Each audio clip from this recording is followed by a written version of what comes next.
Hello, Internet, and welcome to the launch party for Rose. I am Catherine Fitzsimmons, the owner of Brain Lag, the publisher of the book, and we have with us here the author. Oh, this side.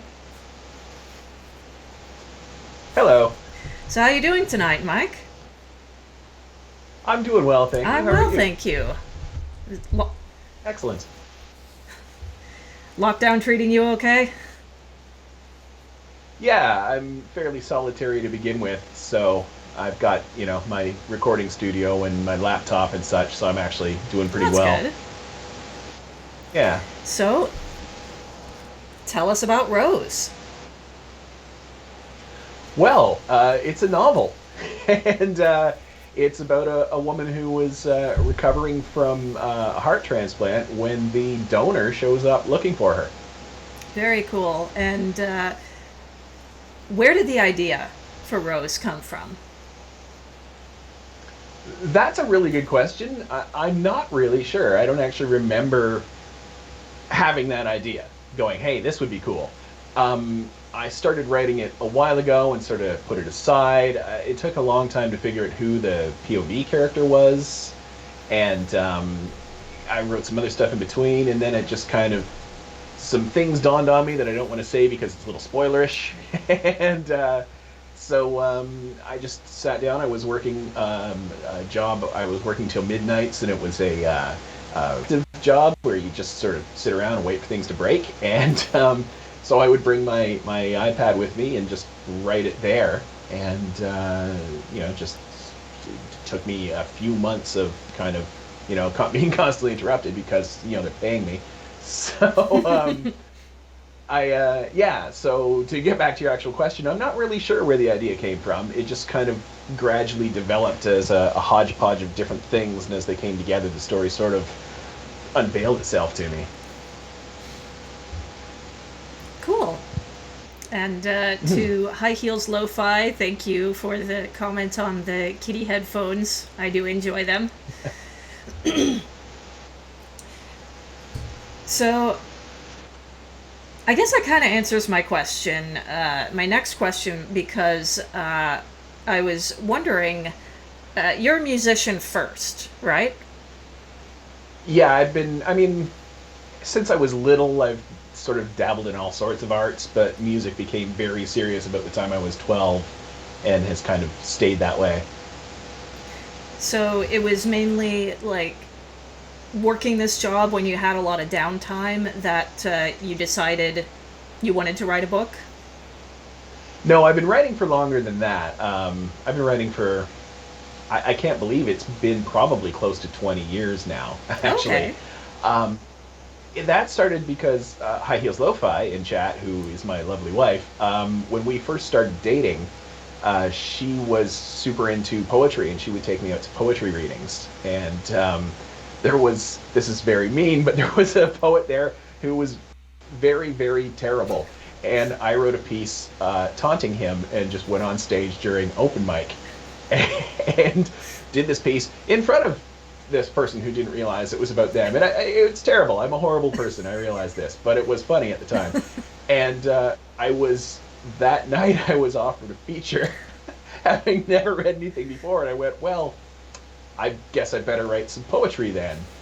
And poetry turned into shorts. They weren't even short stories. They were basically well-developed character sketches.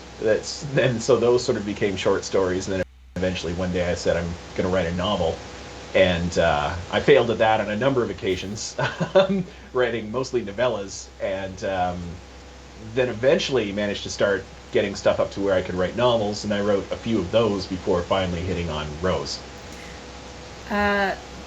Yes, you mentioned in your bio that you do have another book that was published a few years ago.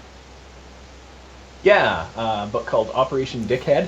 It was a novella through Burning Effigy Press, who are no longer with us, and Jeff Cottrill, who's in chat, was the editor on that, actually. And Jeff actually asks, whatever happened to that terrible poet anyway? I have no idea.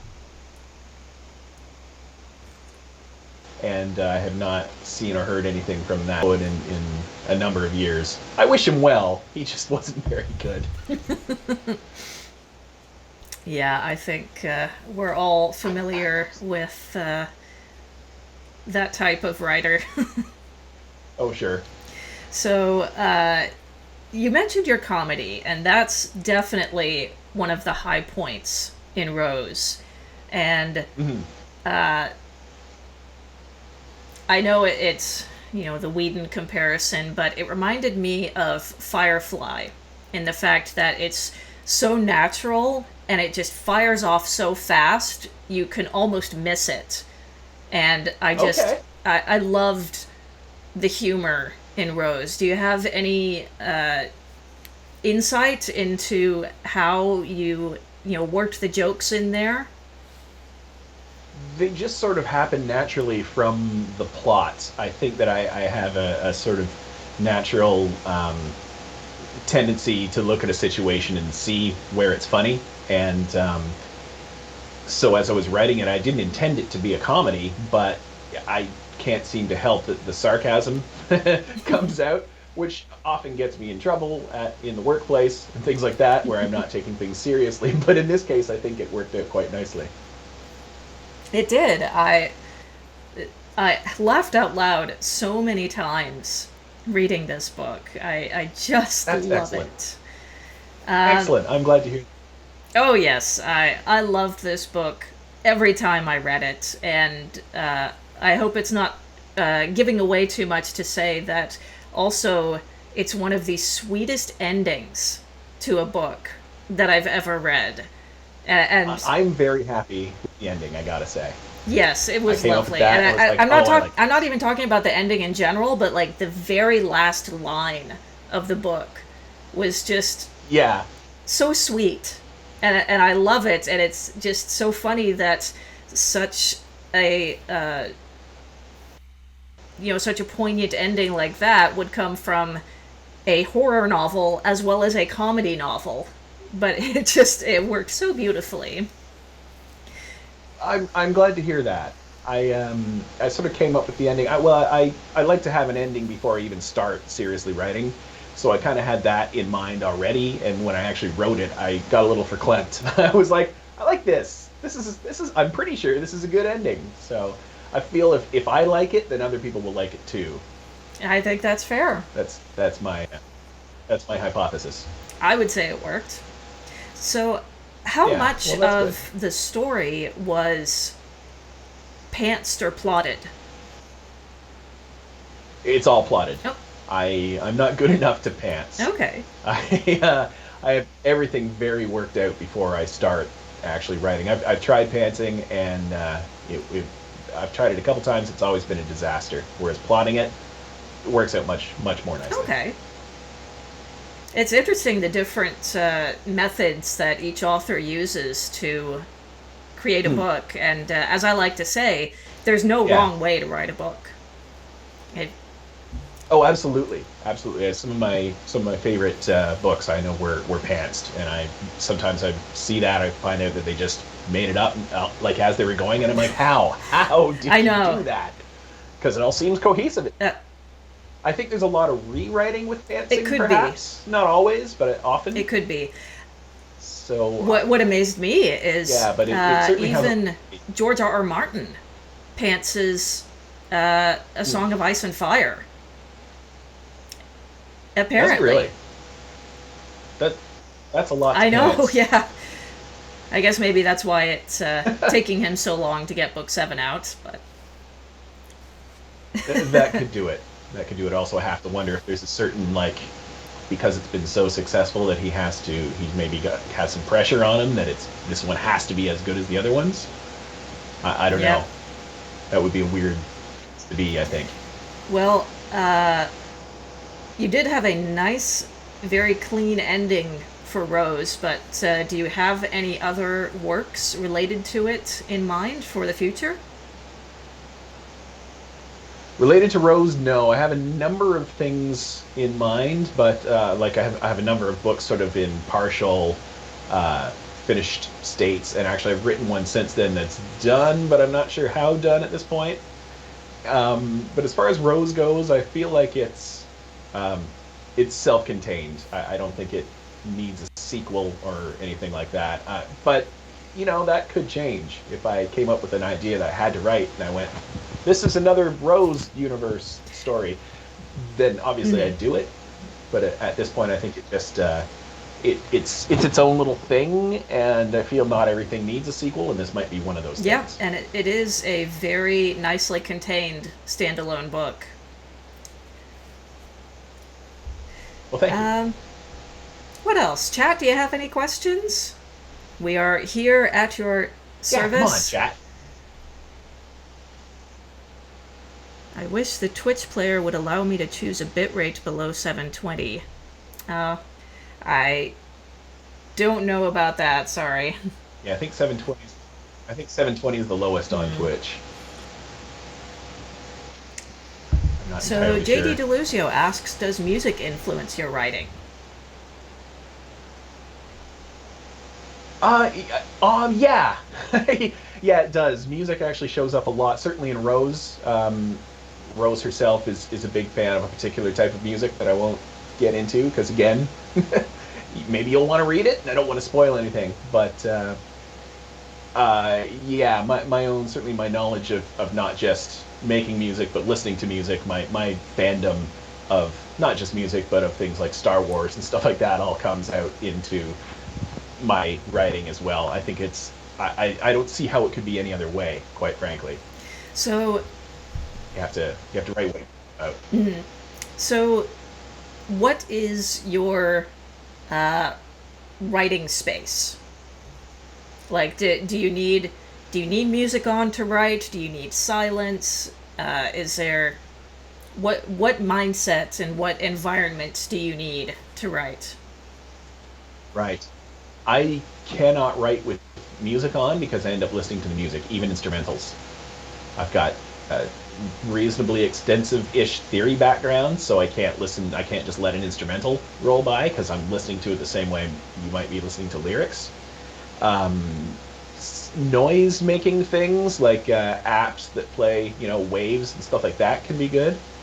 Um, but mostly I like it to be reasonably silent, and I like to not have a looming deadline of something I have to do. Like I can't write before getting up and going to work, or if I have some kind of plan.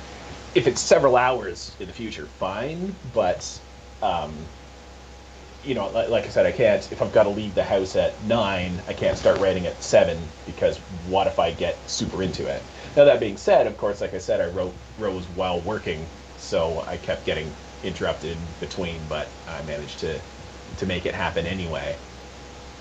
So I guess I just contradicted myself, but that's life. Life is That full of is true. contradictions. So Biddy the It's a messy place. Biddy the bitter almond in the chat asks you, Oh, hey, Biddy the Bitter Almond. I know who okay, that is. asks you what gave you the idea for the book. So if you have any new insight from, or just want to go over what we talked about a little earlier, they may have missed it. I, well, Biddy was one of my beta readers, so Biddy, I cannot thank you enough. You've been fantastic with that and all the other books that I've thrown at you, and you've read them and given me useful info, which is great. And so thank you. Sorry, what was the question? What gave you the Where idea did I for the get the book? idea in general? Um, again, I don't really remember. I sort of had the idea of um, some people interacting with an undead person in a way that would not be entirely conventional, where the undead person is really not scary. But then I thought, well, what if the undead person was actually friends with some people and not with others, and was like being a jerk to them? And so again, I don't know. It was a bunch of different little things that all sort of came together, and gradually, as I got ideas from here and there, and they went together, like I said, it kind of unveiled itself. It sort of went, "Here's your story," and I went, "Okay." And then I just kind of, I don't want to say shoehorned, but I sort of shoehorned it into a standard story structure because you need that. At least I do. I don't want to judge anybody else's method. I know people who've written fantastic books without a standard structure, but for me, I thought I want it to have a structure to it. I want the scaffolding, and then I will hang the stuff on the scaffolding. But I found enough stuff that hanging it was not as much of a challenge as it might have been otherwise, if that makes sense. I think that does. Thank you. Yeah, no worries. So, let's see. It's 6:16 now. Chat, should we take a break for a reading or a musical performance now? Let's hear your input on that, because we've got... So Mike has some readings prepared. So what... I know you were asking me about the readings earlier. Like, what... Can you just basically talk about what you have prepared for readings? I have two thoughts. Like I said, I don't want to go too far into the book because, again, it'll get spoilery, and I don't like spoilers, so I don't want to give them to anyone else. So there's I would like to read the part where Katja, who is sort of our main character, meets the undead person, and there's another part where it's earlier than that as well. I think I'll read it first just so there's some more context. Basically, where Katja's husband is... Katja is the person who had the heart transplant. So her husband is about to go off on a business trip that he can't really avoid and leave her alone for a couple of days, and that's when things start getting weird. And so I'd like to read the bit where that happens, where he's getting ready to go get his flight. Okay. There's definitely some great humor in that scene, and that's why I picked it. Yes, I thought it was very funny. much so. And I think the only reason why I didn't use that as the sample on the Brain Lag website is because you didn't get a hint of the speculative fiction part of the story in it. Right. So I wanted to choose a Right. section that had, both the humor as well as the horror. But yeah, the section sort of the section teases at it in a Shaun of the Dead-esque kind of way. yes, If you've seen Shaun of the Dead, you keep thinking that things are about to happen and they don't. And so I did that a little bit, and so that section has a little bit of that to it, I think. and just because High Heels Lo-Fi was admiring my mug, got a whole set. There's Stormtrooper and Chewie and what was the other one? 3PO. Nice. My COVID mask is Nice. Vader's bottom chunk like that as well. Yeah. All right. Well, the chat seems to be unanimous in that they want to hear a reading. So how about you take it away for us? Let's do that.